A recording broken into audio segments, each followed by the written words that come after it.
guys, it's Andrea here from Crafter Support and welcome to our channel. Today I'm going to share with you how to use the Cricut Explore Air 2 and Above Foil Transfer Kit, but I am showing you the Cricut Joy one as well because I want to let you know what you're looking for when you make the purchase. If you decide to buy this, there are two different ones. There's one specifically for the Cricut Joy and it says Cricut Joy, and then there's one specifically for the Cricut Explore Air 2 and Above. And you just want to make sure you buy the one that's for the machine that you have. So again, there are differences in the Joy versus the Cricut in size of housing and things like that. So just be sure that you're buying the correct one. I have both machines, so I wanted to have it for each one for obvious reasons. I use my Cricut Joy all the time, but today I want to share with you how to use the one for the Explore Air 2 and Above. So a little bit about the foil transfer kit. It came out in September of 2020 and it works with pressure instead of heat, which was like a huge deal for me because if you guys have followed my channel, you know heat is not my friend. I burn myself looking at a flame, and I wanted to be able to add some really pretty foil to my Christmas cards and Thanksgiving cards this year. I'm kind of doing a theme, so gold is my color. So I wanted to just kind of look out on the market and see what I could find. And it was so expensive to find things that were foiled. To purchase foiled paper and foiled cards, they were more expensive for the ones that I wanted. So I thought, well, I have all the supplies at home. Let's try the Cricut one. So when I found the Cricut one, I was pretty excited. It was, I think, under $20. I got it off of Amazon. And if you follow me on Crafter Support Facebook page, I put links to things over there. So I'll put a link to it over there. You guys can check it out. I have trouble putting links on my YouTube page. I don't know why. I try. Like, I can sometimes get ones that I've previously saved. But yeah, I have trouble with that. So anyways, this one comes with the housing, your 3 tips, your fine, your medium, and your bold, and it comes with 12 pieces of foil. And I was pretty excited. I wasn't, when you see the results from this, I wasn't expecting quite what we got. It was better than what I thought we were going to get. So this is just the housing. Again, it's just like the housing that you would use for your fine tip blade or your deep cut blade, and each of the tips have rings on them. So the fine tip has 1 ring on it, and it's just like a painted silver ring around it, and the medium one has 2 rings and the bold one has 3. So you can kind of tell which one is which whenever you pull them out. So all you do is push the plunger down in the back, you line up your tip, and it just kind of pulls it in for you and holds it securely. And then you would just put it in your machine in slot B. So very simple to use, very, very easy to, put in your machine. But yeah, I don't know if you can see it better here, the rings, but that's just how you know them apart. If you drop them or they all go into the same container, you can tell which one's which. So what we're going to do is I'm going to make a design on Design Space, and then I'm going to show you how to load everything and how to tape everything down, and then we're going to make a project. So it also comes with the foil comes these white tape strips. Now these tape strips are important to use because you have to tape your foil down. When you're taping your foil down, which you'll see here in a little bit, you have to make sure that your tape is not interfering with where the pressure is going on the foil. It also has to make sure that everything is taped down, or you don't want it to lift or shift or move when it's actually doing the pressure tracing over it. So like I said, it comes with 12 pieces of foil, and you do have to be careful because I have acrylic nails, and I noticed on the one piece when I was doing this, I pushed down like trying to pick it up with my nail, and it did transfer some of the foil. So you have to be careful when picking it up. I end up using my True Control knife to go up underneath it and just lift them off of my mat. Listen, if you don't have faker nails like me, it might be way easier, but I was having a lot, as you could see, I was struggling to get that picked up off my mat. But it's beautiful gold. It's a really pretty gold color. And the silver is even nice, but my holiday, this year's holiday theme, I have a lot of gold instead of silver. So I'm going to practice with the silver and then use the gold. And you can buy different size sheets. There's the 12 by 12 sheets, and then there's, I think these are like 4 by 6 sheets. And you don't want to put them on anything sticky. So if you notice here, there's no sticky at the top for it to get caught on. The stick is on the front of the plastic holder instead of the top. Because normally, like when you slide things back down in, they stick on that top flap that has the sticky on it. They purposely put the sticky on the front of the plastic so that way there your foil didn't get stuck to it and get ruined. So that's just like Cricut doing all the thinking for us and making sure that we had a way to put our foil back in its packaging and keep it safe. Okay, so here we are on Cricut Design Space, and what I'm going to do is just go to make a new project, and we're going to look for a manger scene. So that's what I'm doing this year. My living room is going to be the story of Christ's birth, and it's like I have different ideas, and it's going to be very gold with the golds and burlap and like all like neutral colors this year. So I wanted to find something that I could do easily with the gold. So from all the research I've done, it's best to find a draw image. So that's whenever you can go to your options and it'll ask you like, what operation do you want over here on the left hand side? And I'm going to click the draw image. So I'm just clicking draw only, and then it'll just give me all the images that are drawing. So I end up picking this circle one. I thought that one was really pretty. I probably could have used a medium tip and it would have turned out even nicer than what my bold tip ends up being, but I was really pleased with the results. So let's not jump ahead, but now we click on it and then we're going to click to add to canvas. And all we have to do is size this one.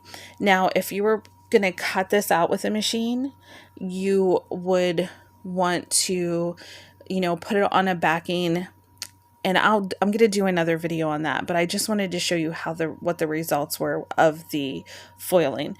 But it's ready to go here. You just need to size it and then set up your machine to foil. So I just resized mine to any size. Look, I just picked a random size to see how it turned out. And then all we have to do is click make it. So once we click make it, it's going to put it on a mat for us, and we're going to see where it's going to foil at.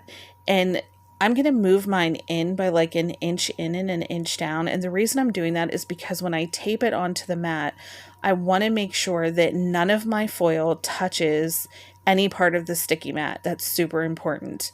Because it could transfer onto the mat itself, and then you would have a mess and you'd be wasting foil, and nobody wants to do that. So I'm pulling it in and down about an inch, and that gives me plenty of room to tape my foil onto my mat and know that it's going to be completely free of any interruption whenever it's foiling. So I'm just pulling it down and in a little bit. And now we're ready to move on to the next step. Okay, so we're going to go ahead and click continue at the bottom of that screen, and we're going to come to this screen. So this screen is where you pick the material that you're going to use. And I originally tried this with heavy cardstock. It did not work. So I would be cautious to use a very heavy cardstock. I went and decided to use just my Cricut cardstock, and I picked, I believe, I come over here and I choose, let me see what I end up choosing. I think it's like the deluxe paper is what I pick. And then I just click OK, and then I take that. Of course, I have my Cricut Explore Air 2 set to custom, and I put it for more pressure, and it's ready to go. Now, it tells you step by step what you need to do in your machine to make it work. So I'm just going to use my brayer. Sorry about all the movement there, but I'm going to use my brayer to put down my paper, and I want it to stick really well to my mat. I do need to get some new mats. My blue mats aren't very sticky, but I'm just going to use this green one. It works fine for the paper. It doesn't rip it or tear it or pull it up or anything like that. So I'm just going to pull out a piece of silver foil. It's super thin. Make sure you only have one piece. And remember how I moved my design in an inch and down an inch? That's kind of like why I did it this way. So I knew where it would be at on my paper whenever we decided, to where to put it whenever it was going to foil. Because we don't want that tape to be anywhere where the foiling is going to come through at. So where the pressure is being pushed, you don't want it touching the tape. So I did both sides. I'm sorry you couldn't see the one side. I stretched the foil as best as I could on both sides, and now I'm going to do the top and the bottom. So be careful with this tape because it kind of like wants to magnetize to that foil, like there's a static that draws it. So give yourself keep your tape pulled tight whenever you're laying it down, and then try to get as few wrinkles as possible. Again, don't let your foil touch the actual mat. Keep it completely on the paper. If you need to, you can cut the foil. If you know what size you need it to be, you can cut the foil down. You don't have to put the whole sheet on. Okay, so now this is important. We're going to take out our fine tip blade. We're going to put that housing away. And this is where your housing can go. And it fits in there perfectly. And then I want to show you how to, like a close-up of how to get your tip in. So I'm using the bold tip, and I know this because there's 3 lines at the top. And I'm just going to push the plunger down, and I'm going to slide the tip in. And it just kind of like suctions it in and magnetizes for you. So the next thing we need to do is make sure our rollers are out of the way, because if your little roller things are in the way, it could put enough pressure on your design that it'll leave marks. So we're going to carefully push our main housing away, and we're going to move these rollers completely out of the way of our foil. So because we're using the smaller sheets of foil, we only have to move the 2 end ones, but if you were using the 12 by 12 sheet to make something large, make sure you get those out of the way. Okay, so now we're ready to make it go, and you're just going to click the green button just as normal as if you were cutting or stylising or whatever, and it will start doing the foiling, which I thought was so neat. It wasn't like there wasn't a bunch of steps to it. I just had to click the green C button. So it goes through the whole process of like it would be drawing, but it's using the pressure to transfer the foil onto the paper. Again, I used bold paper the first time, and at the end I show you the results of the bold paper versus the Cricut paper. Do I know if it only works best with Cricut paper? No, because I only have 2 brands of paper that I use. I use Stampin' Up! Cardstock, and I use the Cricut paper. So I am going to branch out and try different brands like Recollections and things like that from Michaels, just to see what thickness of paper works best. But for now, I'm just using the deluxe paper with Cricut because it worked so well, and I'm excited to make my cards with this paper. So if you don't get the mystery boxes, I believe most of the paper, if not all of the paper that I've received from Cricut, came in a mystery box.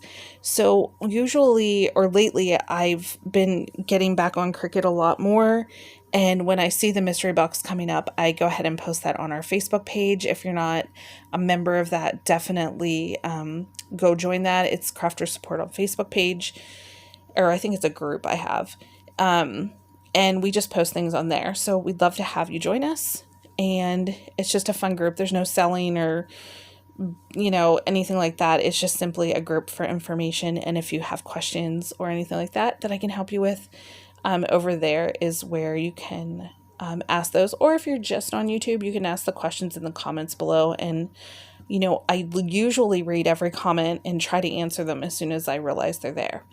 Okay, so now if you were cutting this project, you would not take it out of your machine. So I'm showing you that normally if you're going to cut and do anything else, you're going to peel it while it's still inside the machine.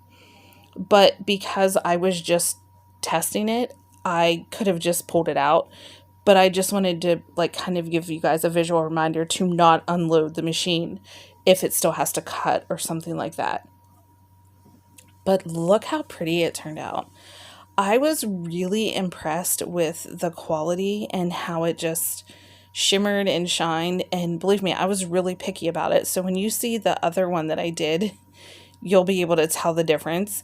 But I'm really excited to use this. I think it turned out really pretty. And no, like Cricut did not sponsor this. Nobody bought this for me. This was all what I purchased. But I was really pleased with how it turned out. Now here it was with my 100-pound cardstock. As you can see, like it did not transfer very well. It did indent it, so it like embossed it, but it didn't really transfer the foil onto that paper. But it for sure did a great job on the Cricut paper. So again, I wasn't really pleased with the results with the heavy cardstock, which is fine. I just won't use heavy cardstock to foil with, and that included more pressure. So in the future, I may like mess around and see if there's a way to do it. But right now, I'm really happy with how it worked on the Cricut paper itself. So yeah, guys, that's about it. I'm going to have another video up with the Cricut Joy using the card mat because I thought that was, that's going to be a really fun one to do. Don't forget your tape strips. You have those that come with it. And I also show you in this video where I keep mine. I think we talked about that a little bit. So I just keep mine. It doesn't fit in here. So I take out the fine tip housing, and to put the foil transfer housing in here, it's too big. It's just, I mean, I don't know why it's too big, like, because you think they would all be the same size, but it's not. It doesn't close properly. So I just decided to put mine in the main tray, and it fit perfectly fine. And then I just put the other two tips in there with it, and it closed up nice for me, and I didn't have any issues at all with it, like rolling around or anything. So that's it, guys. I hope you're all having a great day. I'm looking forward to sharing with you some of the new products that I have. And yeah, that's all. So thanks so much for watching, guys. Have a good day. Bye.